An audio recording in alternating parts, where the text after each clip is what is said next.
This is a very common issue when working with GY6 engines. You install an aftermarket carburetor, you get the pointed carburetor pointing to the sky. The gas in the float bowl is designed to be horizontal.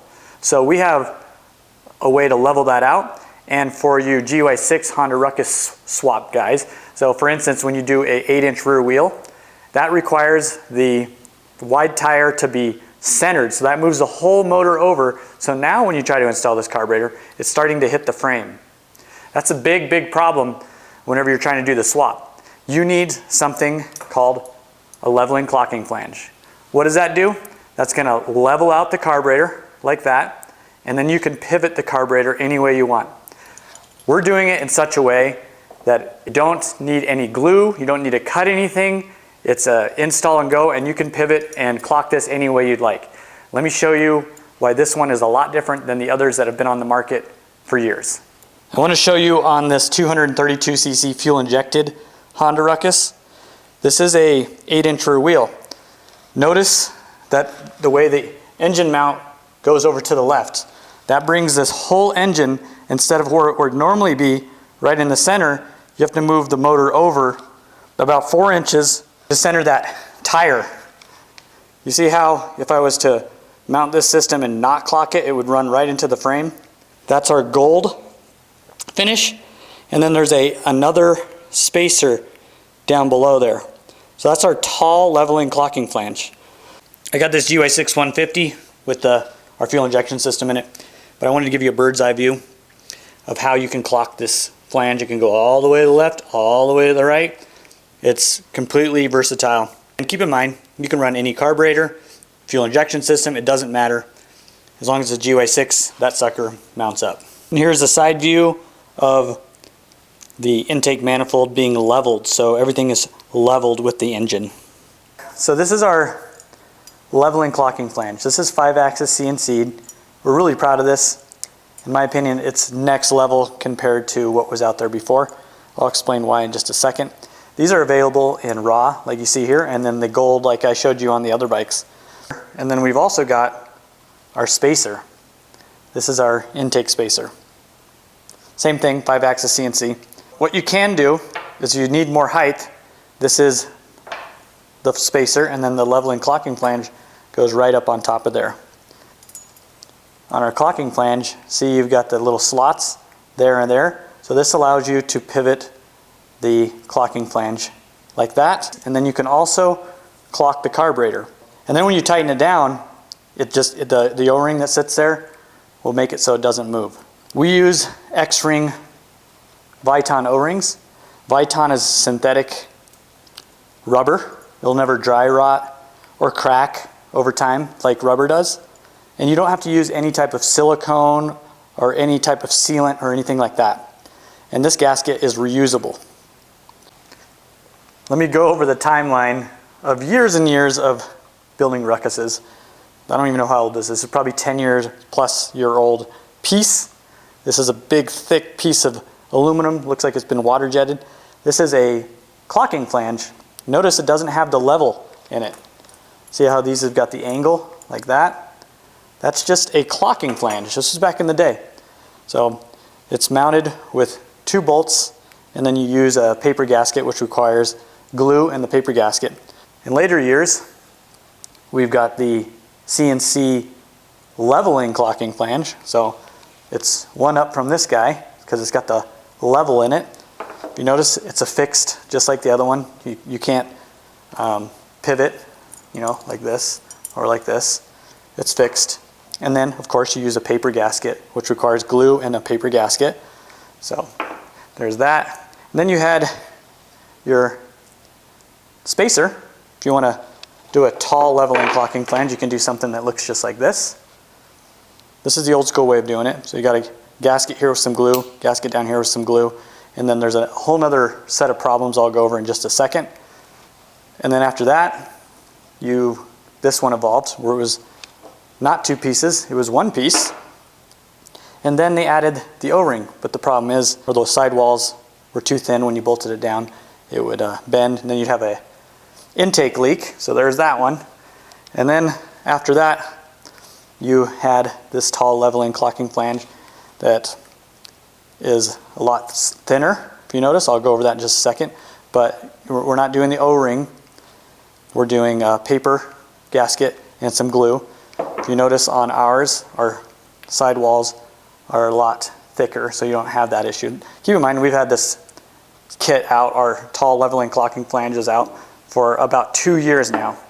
So now let's move on and I'll show you the next set of problems. I'm going to take this clocking flange out of the mix since it hasn't been around for 10 years. So now you can't even buy them nowadays. But we do have these that are still in the market. So far we've solved 2 problems. There's actually a few more problems I want to show you. Actually 2 more problems. There's a total of 4 problems. Now we've got a cylinder head here. Okay. To be fair, this is not the same as every cylinder head on the market, but we never know what cylinder head you have. So here's a big problem. I want to show you first with our intake spacer. If I put this on here, I'm going to show you up close. Notice it fits perfectly. It's nice and flush. If I take any of these and try to do the same thing, try to line up those holes, you notice you have a big gap underneath there. There's no way around it. You'll have to grind the head right here. Grab one of these. Here's the newest one, and that one also has that problem. That's not a concrete every single time problem, but that is a problem to be aware of. So that's the 3rd problem. Now let me show you the 4th problem. Up on the motor, we've got our intake spacer. Fits perfectly within the cooling shrouds, no trimming the cooling shrouds at all. We do our clocking flange, that fits in there perfectly as well. Here's the old school clocking flange. You notice it does not fit into the cooling shrouds. You have to get a Dremel tool, grind those out. Real pain in the butt. Here's the one with the O-ring, same exact thing.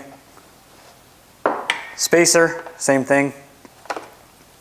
And the newest version, which we used for years, is this one where you did not have to grind that finely, but you still have your fixed angle, so you can't adjust this. You have to worry about this hitting the head, and we're using glue and paper gaskets. As you can see, ours has solved 4 problems. We can call it 5 if we're talking about the non-leveling part on the old school. If you're wondering, this QR code, that'll send you to the website to watch the install video, which you're watching now. Now let's install this sucker. If you want to go with all ProBld solution, we got our spacer, which is optional depending on your application.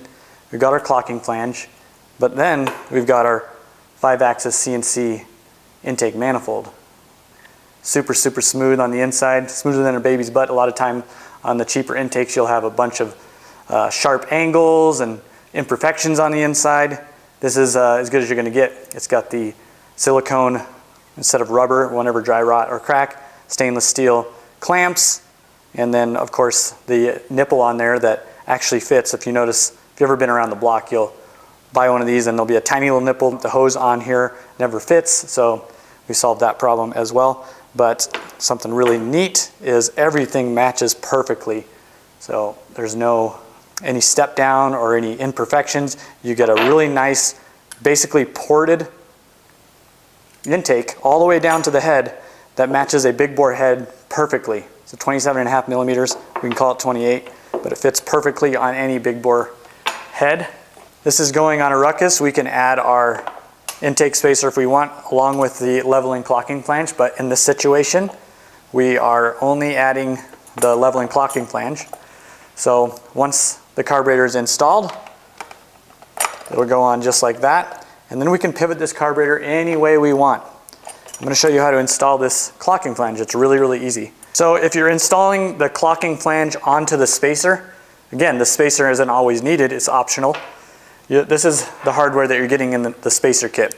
So put your X-ring on, take a little bit of grease, put it on there so that the O-ring doesn't fall off like that. The grease will burn off in a few miles. Don't use glue or anything like that. Okay? If you notice on our clocking flange, see that little spot right there? You can slide in your bolt just like that. See, now you've got your stuff set up like that, and then Don't forget to add your O-ring. I'm not going to do that right now because it might fall out. And then you just slide this in place. Okay, with it like that, you'd have your bolts in there, and you'd start to tighten it down from there. But remember, you can move this to pivot it to get to the bolts, and you can pivot this before you get it all the way tightened down.